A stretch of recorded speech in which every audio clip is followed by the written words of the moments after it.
E aí, pessoal, boa noite. Estamos só aguardando ver se entra mais gente.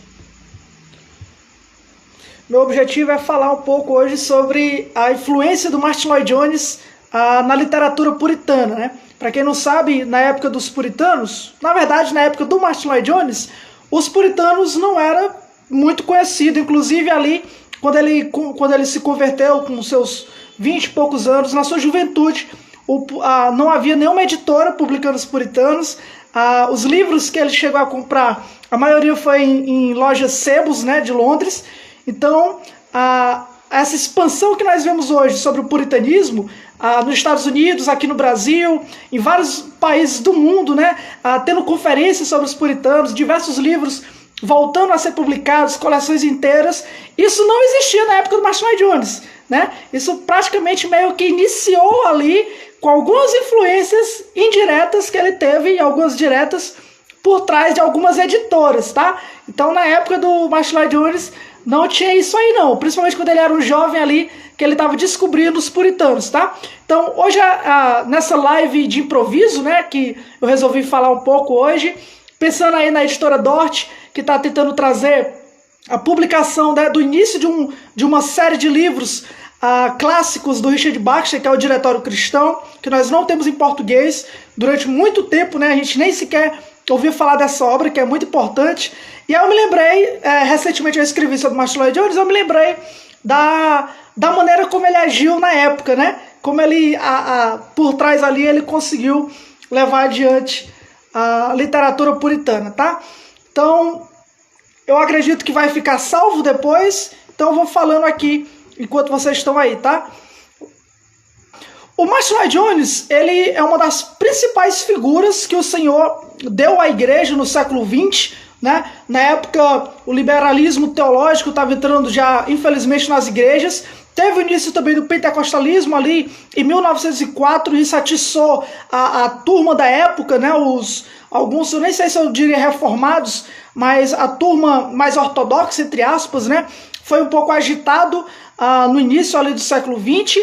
E quando Martyn Lloyd-Jones entrou em cena, principalmente ali na Capela de Westminster, né, onde ele começou a dar as grandes séries de pregações, ele se tornou muito conhecido pelo estilo dele de pregação expositiva sequencial, tá? Homens como o John MacArthur, por exemplo, ele disse que no século XX ele não tem nenhum outro nome que seja conhecido, que se compare a Martyn Lloyd-Jones com relação à pregação.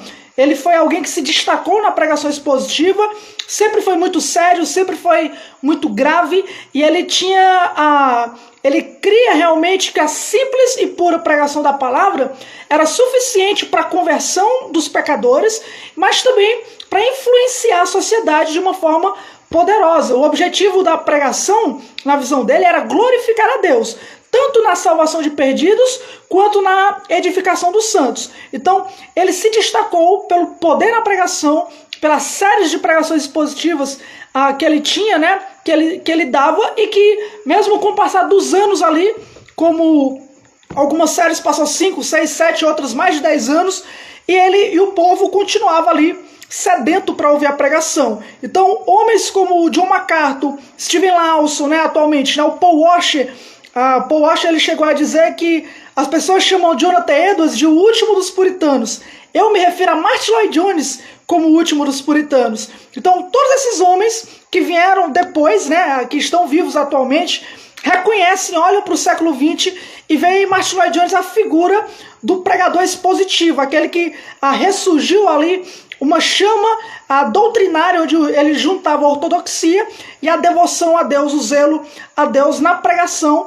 Isso foi um grande destaque na época e gerou, graças a Deus, aí uma influência muito boa, né, na vida da igreja realmente como um todo. Não só na Inglaterra, onde ele ministrava, mas também no mundo, tá? O que pouca gente fala, é até interessante, é sobre essa ligação entre o Martyn Lloyd-Jones e a literatura puritana, tá? Então você vai ouvir falar muito sobre o Martyn Lloyd-Jones, mas poucas pessoas acabam juntando ali e percebendo a influência que o Martyn Lloyd-Jones teve, tanto para contribuir para a literatura puritana, como também a maneira como ele foi influenciado pela literatura puritana. Então hoje nós vamos falar um pouco sobre isso. Então, Martyn Lloyd-Jones, ele se coloca aqui nesse palco da igreja, né, como um grande pregador expositivo, pregador sequencial, mas também como alguém que teve uma grande influência dos puritanos, e isso não foi percebido só por ele, tá? Mas o Martyn Lloyd-Jones, ele foi conhecido como um puritano fora do tempo. As pregações dele começaram a chamar a atenção da Inglaterra. Eu até separei um episódio aqui interessante. Pronto. Em 1967, para vocês verem a importância do Martyn Lloyd-Jones na cultura, inclusive ali na sociedade, tá? Uma revista da Inglaterra chamada Observe, ela, numa edição de 19 de março, né, vai fazer agora o aniversário já, né, em março, ela realizou uma pesquisa com os pregadores e as congregações da Inglaterra, tá? Então eles mandaram ali os repórteres ir atrás dos cultos, das capelas, das congregações, para ver se tem realmente alguma influência ainda na sociedade. O repórter que foi selecionado para cobrir o culto na capela de Westminster, dessa revista, né, ele ficou perplexo quando ele foi cobrir o culto. Era um domingo à noite, e a primeira coisa que ele percebeu era a multidão que estava querendo entrar na congregação.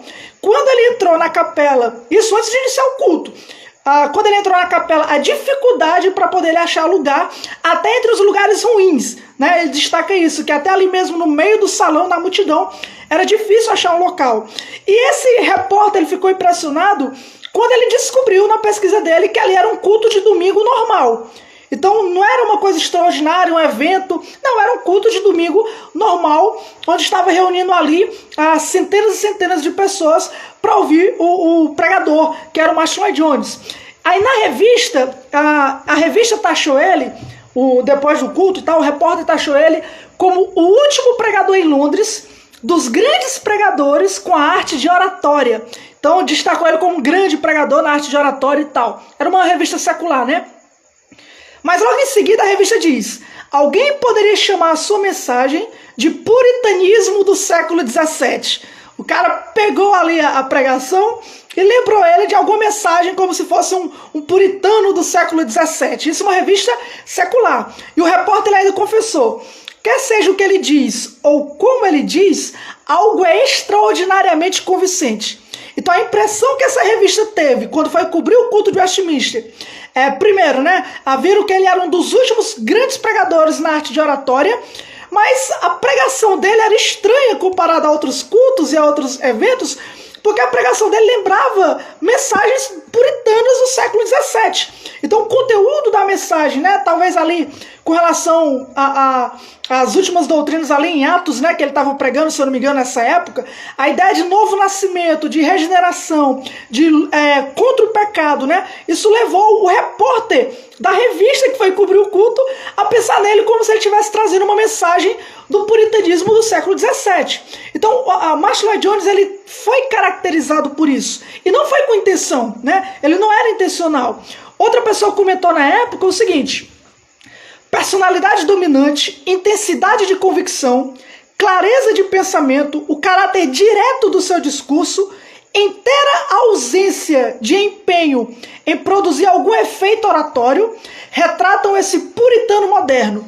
Então, à vista do povo, ele já era caracterizado como um puritano, né? E se você for pegar realmente os puritanos e pegar Martyn Lloyd-Jones, não tem para onde correr, tem realmente alguma semelhança, né? Por exemplo, o Thomas Goodwin, no método de pregação, no estilo de pregação, Thomas Goodwin, ele é famoso pela obra dele aos Efésios, né? O puritano Thomas Goodwin. E no capítulo 1 de Efésios, o puritano Thomas Goodwin, ele pregou 36 sermões. 36 sermões. O Martyn Lloyd-Jones, quando pregou Efésios, ele pregou 37 sermões. O Anthony Buggs, quando foi pregar o Salmo de número 4, ele pregou uns 13 sermões. Martyn Lloyd-Jones, quando foi pregar o Salmo 73, pregou 11 sermões.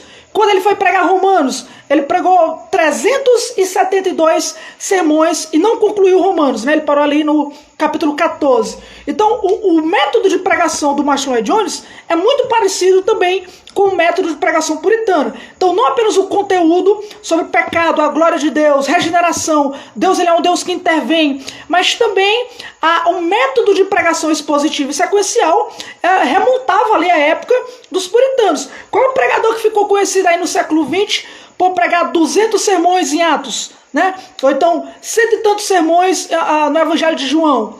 É difícil você parar para ver e pensar um pastor, pregador expositivo, que conseguiu ali, por meio da pregação durante anos a fio, sustentar uma grande audiência e trazer um efeito realmente na vida das pessoas. Então, o poder de Deus era notável na pregação do Martyn Lloyd-Jones.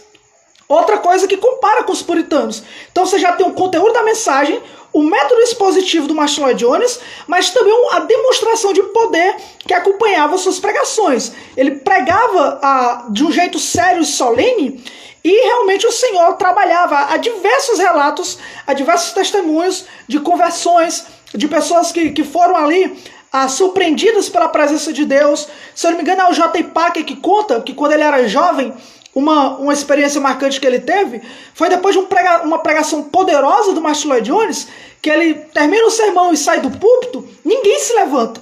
Fica aquele ambiente, o pessoal ali temeroso, né? Ali como se estivesse na presença do próprio Deus.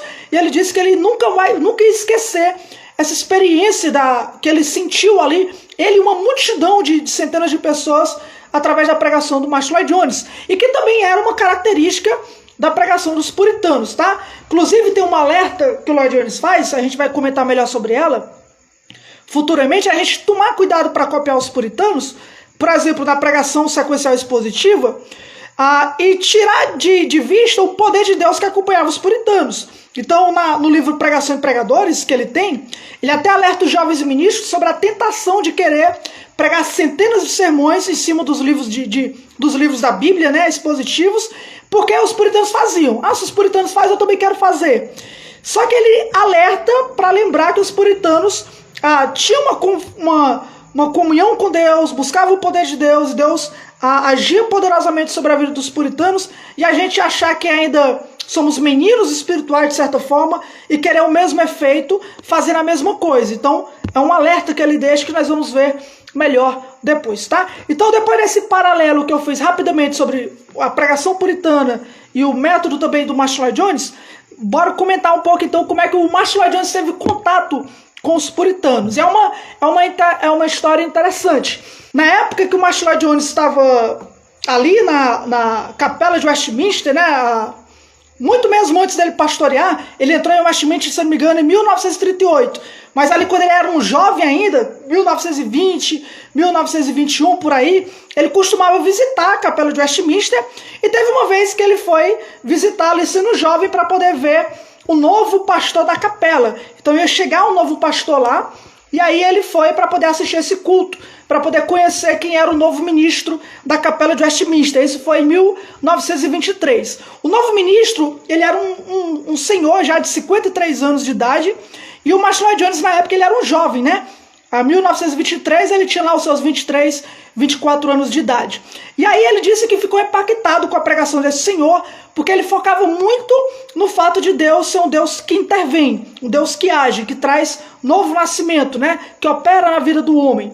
E aí então o Martyn Lloyd-Jones começou a visitar a capela mais regularmente para ouvir esse pregador, para ouvir esse ministro. O que acontece é que em 1925, esse pregador da capela de Westminster, ele sai da capela para poder assumir a diretoria de um seminário, onde o antigo diretor, ele faleceu, ele morreu, e então ele foi chamado para poder ocupar o lugar dele, tá? Então esse seminário tinha uma revista, e o Martyn Lloyd-Jones gostava tanto desse ministro, que quando ele saiu da capela, o Martyn Lloyd-Jones parou de visitar a capela de Westminster na época, e então começou a comprar a revista, que esse ministro agora era o editor-chefe da revista, tá? E na primeira capa da revista, em 1925, né, em outubro de 1925, na primeira página, onde avisava que esse ministro agora estava assumindo a edição da revista e o seminário e tudo, na primeira página, lá embaixo, tinha uma propaganda de uma nova edição da biografia de Richard Baxter. Então, Lloyd Jones ele comprou a revista por causa do ministro e viu ali embaixo que tinha uma propaganda ali sobre a nova edição de um tal de Richard Baxter, uma biografia. E esse Richard Baxter era chamado de puritano. E ele achou interessante, ele leu. E uma das coisas que ele encontrou lá foi o seguinte. O cara que fez a propaganda, ele definiu os puritanos assim. Os puritanos eram homens certos e seguros de Deus, certos e seguros de sua vontade, certos e seguros do dever absoluto de agir ante seus olhos e visando sua aprovação. Nada mais importava em comparação. As consequências não eram levadas em conta. Unicamente a obediência mantinha o segredo da liberdade, da coragem, da paz, do poder, da felicidade e da salvação. Essencialmente, eles estavam certos. Quando o Lloyd Jones leu esse comentário sobre os puritanos, naquela propaganda, naquela página da revista, ele se identificou na hora, né? O William Murray disse que na hora ele se identificou e foi atrás de saber que movimento é esse.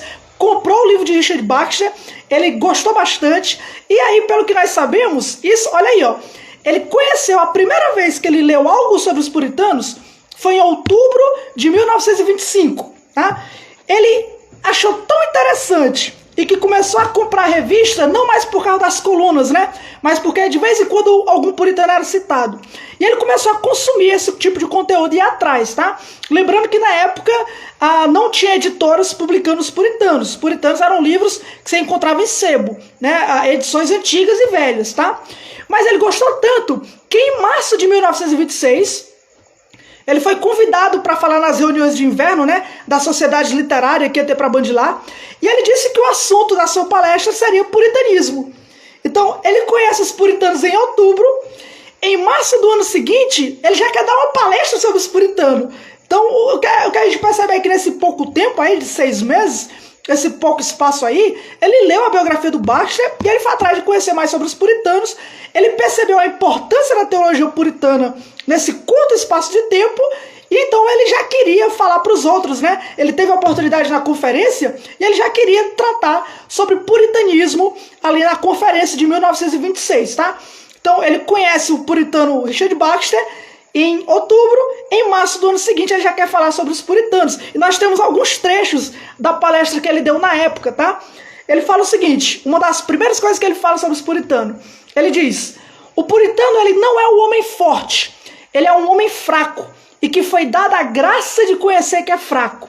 Eu diria a respeito de todos os homens e mulheres que somos todos fracos, muitos fracos, sendo que a diferença é que os pecadores não apreciam o fato de que são fracos, ao passo que os cristãos apreciam.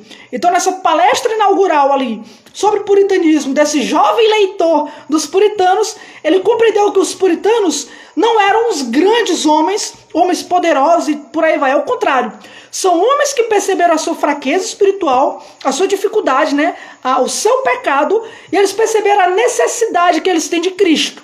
Tanto do Evangelho, tanto da Palavra de Deus para lhe dar direcionamento, tanto do Espírito Santo para capacitá-los a viver dessa forma para a glória de Deus. Então o puritano não é um homem forte, é um homem fraco. É um homem fraco que reconhece a sua necessidade. Então, isso já foi em março de 1926. Nós não temos a ideia dos livros que ele foi adquirindo ao longo dos tempos, né?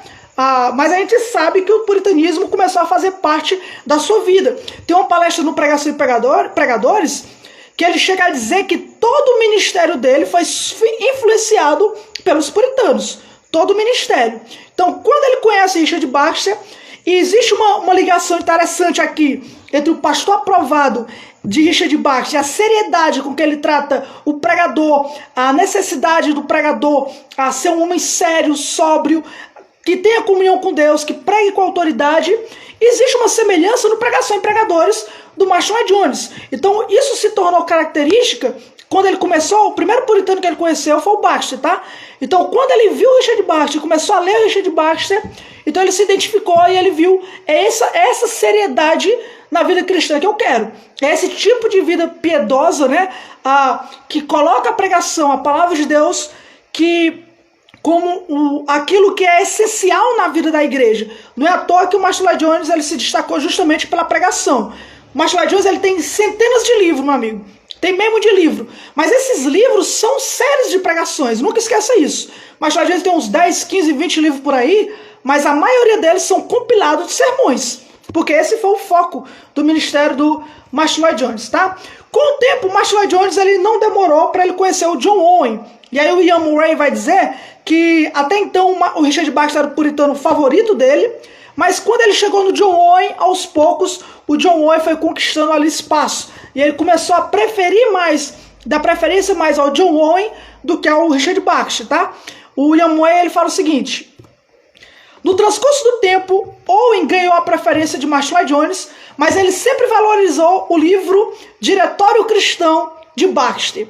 Então é interessante esse comentário do Ian Murray, porque dá a ideia de que dos livros de Richard Baxter, um que o Lloyd Jones gostava bastante é o Diretório Cristão, e é esse Diretório Cristão que é o que a editora Dort está querendo publicar. Tá? Esse primeiro livro que vai sair da editora Dort faz parte desse Diretório Cristão, dessa série. Então vale a pena você apoiar essa obra e se empenhar para poder adquirir e auxiliar a publicação aí dos livros da editora Dort, essa série de livros principalmente. Tá? Então o que acontece?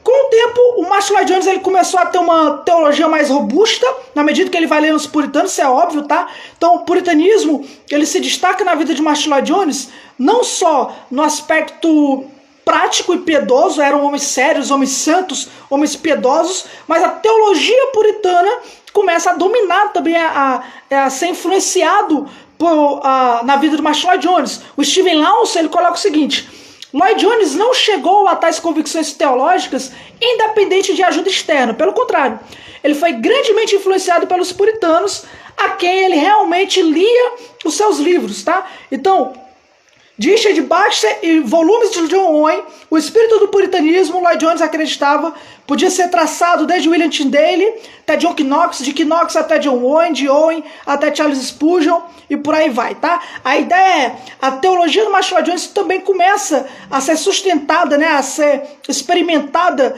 pelos puritanos na medida que ele conhece. Isso não significa que tudo que os puritanos falavam, o Martin Lloyd Jones assinava embaixo. Pelo contrário, tá? Tem muita coisa que os puritanos comentavam que o Lloyd Jones ele não aprovava. Por exemplo, o livro A Glória de Cristo, do John Owen, né? Esse livro foi o último livro, um dos últimos livros que o Martin Lloyd Jones leu, e ele comenta que é maravilhoso, é um livro fantástico, ajuda a sua alma e tudo, mas ele teme que o John Owen tenha sido tão exigente nessa visão da glória de Cristo, que isso tenha acabado fugindo do que a Bíblia realmente exige, né? Como se o John Owen tivesse botado um padrão acima do que a Bíblia exige. Isso é uma crítica de Lloyd Jones ao livro do John Owen sobre a glória de Cristo. Então nem tudo que os puritanos faziam, Martin Lloyd Jones assinava embaixo. Mas é claro que a teologia puritana influenciou, sem dúvida, o Martin Lloyd Jones. Outra coisa que os puritanos influenciaram foi com relação à própria alma do doutor Martin Lloyd Jones. Ele cita o Richard Sibbes, né? Ele diz que jamais deixarei de ser grato pelo Richard Sibbes, que serviu de bálsamo à minha alma em uma época da vida quando eu estava por demais ocupado e exausto. Portanto, eu estava sujeito de modo incomum aos assédios do diabo. Nesse estado e condição, ler obras teológicas não traz qualquer proveito, Martin Lloyd Jones dizendo. De fato, talvez seja quase impossível. Nesses momentos, precisamos de um tratamento gentil às nossas almas. Descobri naquela época que Richard Sibbes, o qual era conhecido na Londres como o Celeste Doutor Sibbes, era um remédio infalível. A sua obra Cana Quebrada e o Conflito da Alma me tranquilizaram, confortaram, consolaram, encorajaram e curaram. Então, Lloyd Jones também via na teologia puritana esse aspecto de descanso, né, de consolo, de tranquilidade. Então, do puritanismo, ele não pegou só a parte piedosa e prática, o exemplo de vida, não só a parte teológica, robusta, doutrinária, a lógica que deve ser colocada em chamas, né? Mas ele também tirou proveito para a sua própria alma na medida em que ele lia. O objetivo do Lloyd Jones, ele deixou isso claro toda a sua vida, é que o cristão ele não pode viver simplesmente no seu intelectualismo, né? Aquilo que entra a graça que entra no entendimento, ela tem que descer ao coração. Aquilo que você compreende da doutrina tem que confortar a sua alma. Como o apóstolo Pedro, escrevendo 1 Pedro 1, ele vai dizer que ele vai chamar os seus ouvintes de eleitos segundo a presciência de Deus. E quando Pedro chama os seus ouvintes de eleitos, a ideia ali é para dar descanso àqueles ouvintes, né? É para que eles se sintam amados por Deus, para que eles sintam conforto em suas almas. Hoje em dia a doutrina da eleição é mais usado para disputa e discussão do que para isso, né? Esse consolo, esse prazer, essa paz, que foi o objetivo de Pedro quando ele chamou os seus leitores, né, de eleitos segundo a presciência de Deus. E o Martin Lloyd Jones destaca isso na literatura puritana. Eles é uma literatura que se dirige à sua consciência, à sua alma. Vai estar a exposição robusta do texto, vai estar. Mas o objetivo deles não é isso somente. Eles querem alcançar o seu coração e a sua consciência através da exposição fiel da palavra de Deus. Então, Lloyd Jones ele teve esse contato com os puritanos e então, com o tempo, ele foi adquirindo esse entendimento tanto teológico, doutrinário, prático, piedoso, mas também um conforto, né? Um consolo, um sentimento que a palavra realmente precisa produzir, uma alegria gloriosa, como diz Pedro, na vida do cristão, tá? Mas o John Owen que dizia que qualquer leitura do cristão deve levá-lo à glória de Deus, tá? Você está lendo o livro ali porque você quer mais comunhão com Deus. Você está estudando certa doutrina porque você quer compreender melhor os caminhos de Deus. O seu alvo é Deus. Você quer aprender sobre ele. Será que Deus se importa com tatuagem, com brinco, né? Com uso e costumes? Até no uso e costume, o cristão tem que fazer essas perguntas porque ele quer andar com a sua consciência bem diante de Deus. Até nos usos e costumes. Ele quer viver de uma forma que glorifique a Deus em todo aspecto da sua vida, tá? Então não podemos esquecer isso. Esse é o alvo da literatura que um cristão realmente tem. Não apenas para encher o seu intelecto, né, a sua biblioteca, a sua mente, mas para poder ele glorificar a Deus na medida em que ele vai aprendendo sobre a vontade de Deus, tá? Então até aqui nós fizemos esse paralelo entre o Martin Lloyd Jones e os puritanos. Para me encerrar a live, agora eu quero falar um pouco sobre como Martin Lloyd Jones agiu então por trás das cortinas para poder expandir a literatura puritana, tá? Lembrando mais uma vez, na época, nenhuma editora na época, quem diz isso é o William Murray, que é o criador aí da Bandeira da Verdade, né? O William Murray disse que na época nenhuma editora publicava os puritanos.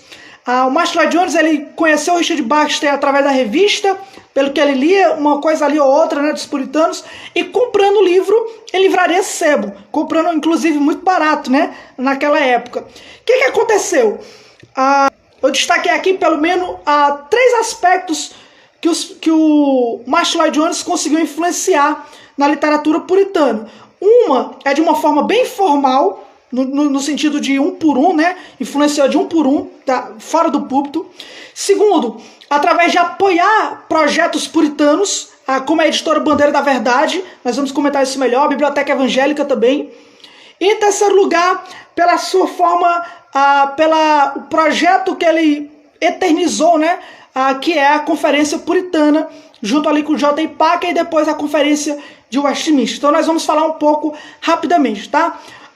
É interessante observar que antes do puritanismo ter sumido de cena, ali no século XX, início do século XX, o Charles Spurgeon, que viveu um século antes, ele tinha esboçado a esperança que um dia o Senhor pudesse trazer de volta o livro dos puritanos. Charles Spurgeon ele falou o seguinte, 1892, ali um pouco antes: os livros escritos em favor do mestre e de sua verdade, embora enterrados na obscuridade, certamente terão uma ressurreição.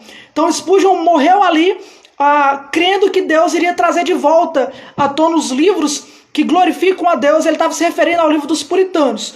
Isso não aconteceu antes da década de 50 a 60, tá? Então, isso que o Charles Spurgeon sonhou não aconteceu até a década de 50. E o que foi que aconteceu nessa época?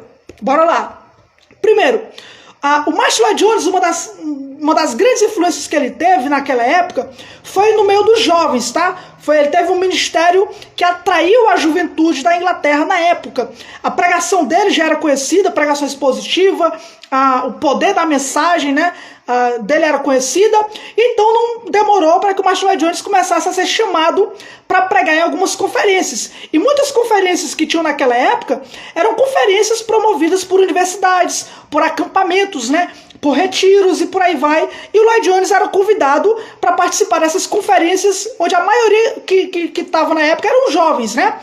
Quando o Martyn Lloyd-Jones começou a pregar realmente sobre o pecado, inclusive teve uma das primeiras conferências de jovens, entre aspas, que ele participou entre os universitários, foi para tratar sobre a natureza do homem, né? E ele tratando sobre a natureza do homem, ele pegou pesado com relação ao pecado na natureza do homem. O problema do homem não é a evolução, não é a sociedade, o problema do homem é o pecado. Esse é o problema do homem. E ele expôs de uma forma tão poderosa que ele disse que depois da conferência, muitos jovens iam atrás dele para tirar dúvidas, outros estavam abalados, né, ali sobre convicção de pecado, e ele aconselhava esses jovens, tá?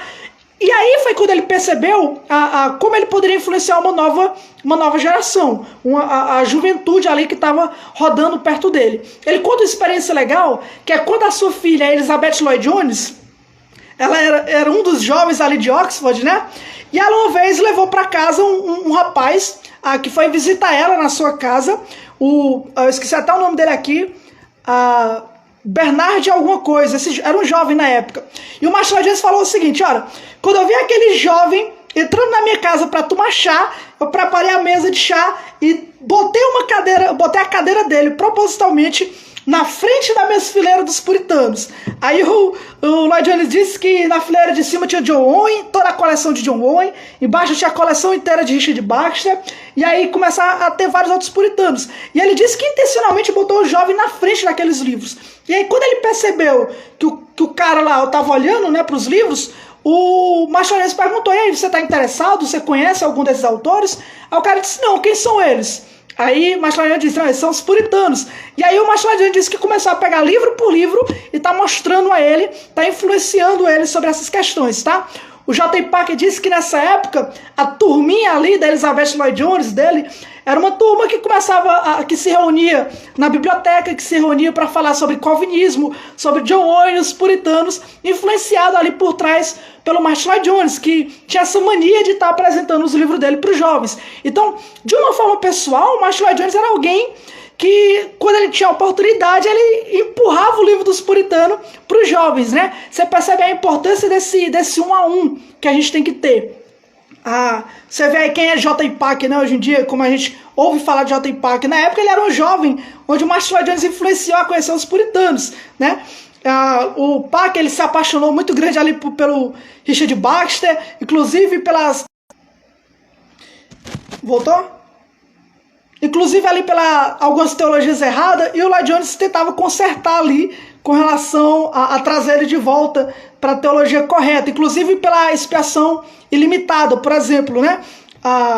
Tinha uma época que o Lloyd-Jones disse que somente ele defendia expiação limitada, expiação eficaz, e todo mundo concordava com a expiação ilimitada.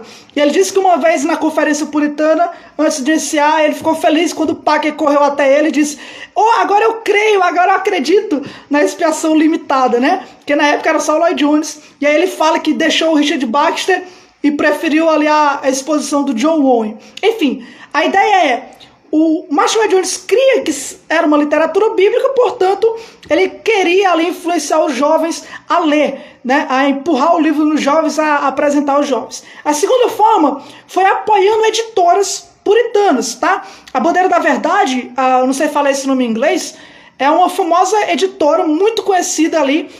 O Ian Murray foi um dos primeiros fundadores, foi um dos 3 homens que fundaram ali. Mas eles fizeram isso com o aval do Martyn Lloyd-Jones por trás, tá? O Ian Murray, ele dava palestras sobre a história da igreja nas quartas-feiras na Capela de Westminster ali, junto com o Martyn Lloyd-Jones, né? Que o Martyn Lloyd-Jones era o pregador, era o ministro, e o Martyn Lloyd-Jones convidou ele para dar palestras nas quartas-feiras sobre a história da igreja. E dentro ali dos ouvintes tinha um rapaz, um homem, que ele tinha uma fortuna, ele era rico, né? E ele foi impactado pela história da igreja. Um dia estava caminhando com o Ian Murray e perguntou: por que esses homens, os puritanos, os reformadores, fizeram coisas maravilhosas? Por que eles não são tão conhecidos? Cadê os livros deles? E o William Murray falou que não tem editoras para publicar, que financeiramente falando, as pessoas não investem nisso. E aí o William Murray não estava sabendo que estava conversando com um homem que há muito tempo orava a Deus sobre como é que ele poderia usar o seu dinheiro para a glória de Deus. E aí quando ele ouviu isso, ele falou: pois pronto, que tal nós fazermos um projeto? Claro que não foi assim na mesma conversa, né? Mas ele pensou: e se nós trouxermos de volta essa literatura? Se nós trouxermos de volta essas antigas verdades, né? Então o William Murray se juntou com ele e foi para o Martin Lloyd Jones. E o Martin Lloyd Jones deu o aval ali para eles iniciarem uma editora, né? Gostou do projeto. Inclusive, muitos dos livros que a editora começou a lançar foi da biblioteca do Martin Lloyd Jones. Pegaram livros dele para poder fazer, né, as novas edições e cópias. E aí começou, em 1950, a começar a publicar a obra dos puritanos. Os primeiros 2 lançamentos da editora, Bandeira da Verdade, um foi sobre um comentário, se eu não me engano, em Cantares de Salomão, e o outro era do Thomas Watson, A Fé Cristã, né? Estudos no Breve Catecismo, e esse do Thomas Watson foi por indicação do Martin Lloyd Jones. E o Martin Lloyd Jones, ele agia como aquele que ficava indicando os livros, emprestando os livros, e dando aval nas reuniões, nas grandes reuniões, para poder estar publicando ali os puritanos, tá? Teve até uma editora que ela falou o seguinte,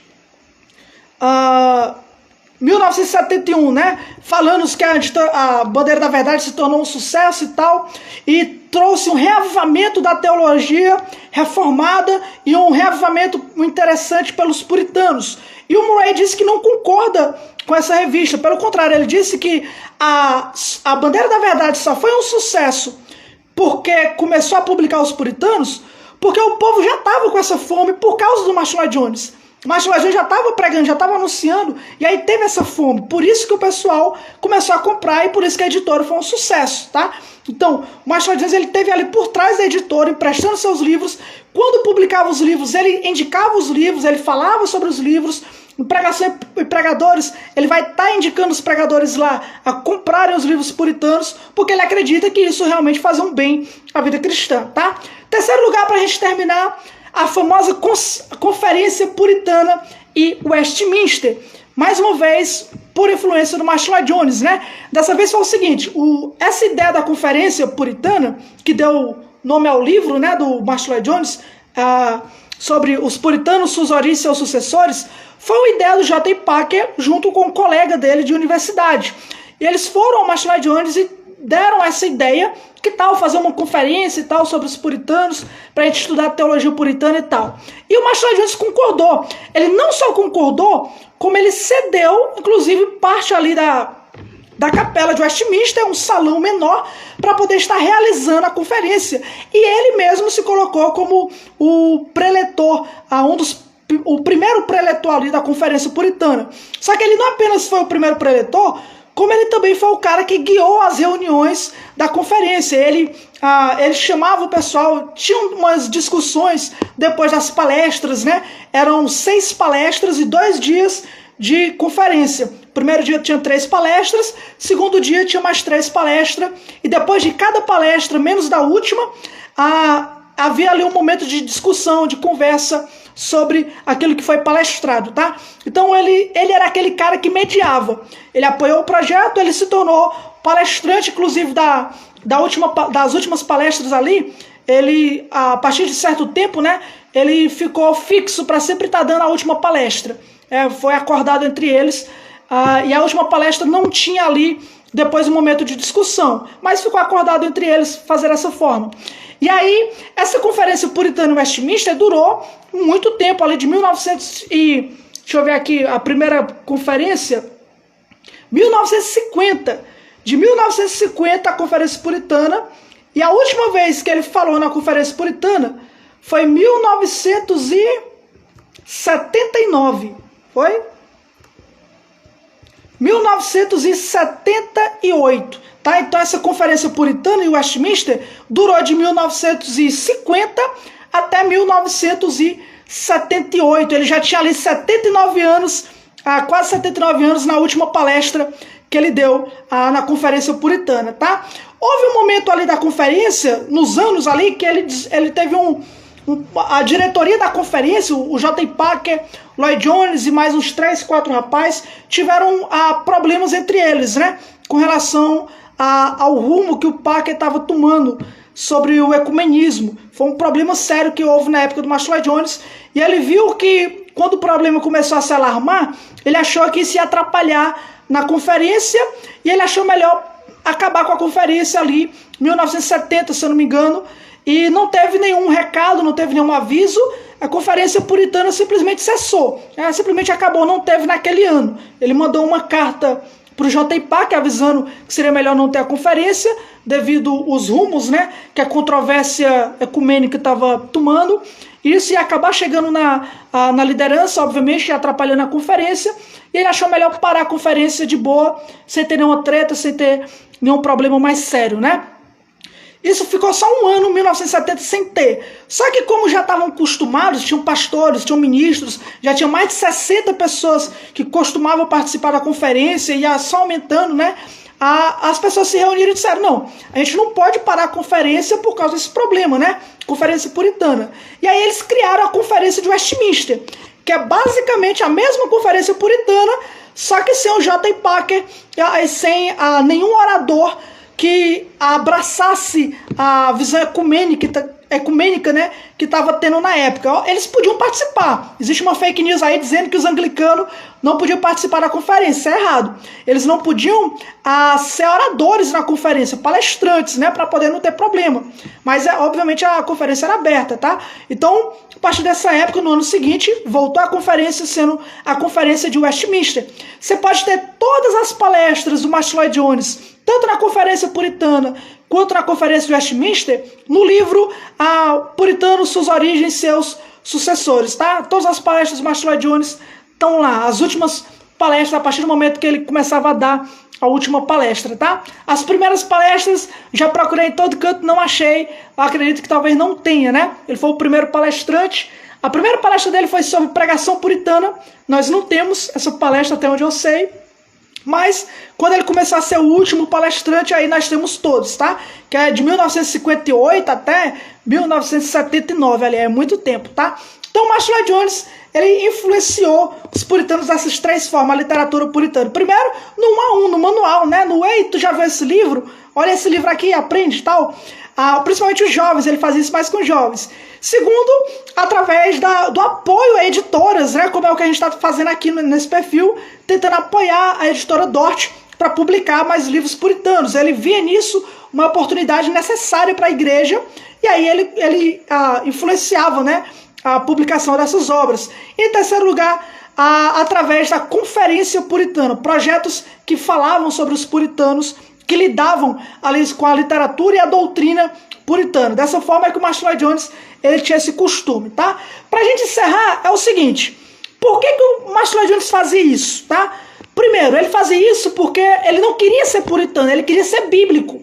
Então, o que chamou a atenção do Martin Lloyd Jones para os puritanos não foi o estilo puritano ou a maneira como eles se vestiam, coisas secundárias. O que chamou a atenção foi a exposição bíblica, foi o conteúdo doutrinário, foi o conteúdo dos livros. E isso, comparando com as escrituras e comparando com os livros modernos da época, obviamente ele preferia os livros dos puritanos, eram mais bíblicos, eram mais robustos, era mais piedoso, era mais ortodoxo. Então, a primeira razão para essa influência é porque os puritanos são bíblicos, essa é a questão, né? Comparando aí um livro puritano com um livro moderno, você vê a diferença que é enorme, tá? Até hoje mesmo, isso não mudou da época do Martin Lloyd Jones, não. Nós, graças a Deus, temos bons escritores atuais hoje, muitos bons escritores, mas tem muito conteúdo puritano que vale a pena ser lido, que é maravilhoso, é expositivo e é com foco na consciência na vida cristã, tá? Então, isso é importante dizer. A segunda razão da influência do Martin Lloyd Jones quanto aos puritanos é a ideia de que os ministros, e tanto os ministros, principalmente, né, pregadores, como os jovens, os cristãos comum da vida da igreja, eles devem ser munidos com livros que tratam verdades espirituais. Então, não apenas a pregação, e ela é essencial, o Martin Lloyd Jones foi mais pregador do que escritor, né, ele tinha havia diversos problemas para publicar os livros dele, porque ele tinha problema de ficar revisando o livro. Ele era um pregador, mas ele reconhecia o valor que os livros têm para a vida cristã. A própria Bíblia é um livro, né? São 66 livros, tá? Então, é muito mais fácil você ter um bom livro à altura, em qualquer momento, em qualquer hora, do que você ter um bom pregador. Muitas vezes isso é melhor, e é mais fácil, tá? Então, ele exortava a leitura disso por causa dessa acessibilidade a verdades espirituais. Terceiro lugar, por causa da humildade que isso nos traz. Ele dizia, ele tinha um costume de falar, que ele costumava fazer a leitura dele o seguinte: na parte da manhã, ele lia a sua Bíblia, ele tinha aquele momento com Deus, seu devocional. Depois ele fazia a leitura de um livro teológico. E ele dizia que quando lia sobre teologia, livros difíceis, ele se achava, né, vamos dizer dessa forma. Ele, rapaz, realmente estou compreendendo grandes verdades. Aí depois ele lia biografia. Ele lia uma biografia puritana, né, como a do Richard Baxter, que foi a primeira coisa que ele leu, e outras. E ele disse que aquilo espocava o balãozinho de orgulho dele, quando ele via que outros homens de Deus fizeram muito mais e o Senhor abençoou de forma maravilhosa, né? Ele viu o exemplo dos puritanos como uma forma de nos trazer humildade, tá? Então, que nós possamos imitar o Dr. Martyn Lloyd-Jones na medida do possível, né? Com relação a isso. Você lê os puritanos? Você vê a importância dos puritanos? Influencie, né? Vá no 1 a 1 como Lloyd-Jones, chama alguém para tua casa, mostra os teus livros e empresta os teus livros, né? Se essa verdade te abençoa, abençoa outros com relação à literatura puritana. Segundo, apoie publicações, né, de livros puritanos. Incentive a compra de livros puritanos, participe ajude editoras que querem publicar os puritanos através de compartilhamento, o que você pode fazer, como o Martyn Lloyd-Jones fazia. E por fim, e acima de tudo, tem eles como um exemplo cristão que deve ser imitado para a glória de Deus, tá? Como eu disse, nós lemos puritanos não porque são puritanos, mas porque são bíblicos. Isso é o que glorifica a Deus e exalta o Senhor. Amém? Então vamos encerrar agora. Como eu disse, foi uma live de improviso, apenas para poder a gente comentar rapidamente sobre como o Martyn Lloyd-Jones influenciou a literatura puritana, como nós podemos influenciar aí. Hoje é o último dia para você apoiar a editora Dort na publicação do livro do clássico de Richard Baxter, sobre o Diretório Cristão. É o primeiro livro, vai tratar sobre orgulho, que você possa ir lá no perfil deles, da editora Dort, apoiar se ainda não apoiou, chamar alguém para apoiar contigo para o livro sair mais barato, mas para que você participe dessa história, né? Participe desse avanço na literatura puritana no nosso Brasil. Amém? Que o Senhor abençoe vocês. Até a próxima. Não sei se a live vai ficar salva ou não. Então quem assistiu, mas espero que fique salva, tá? Até a próxima. Amém e amém.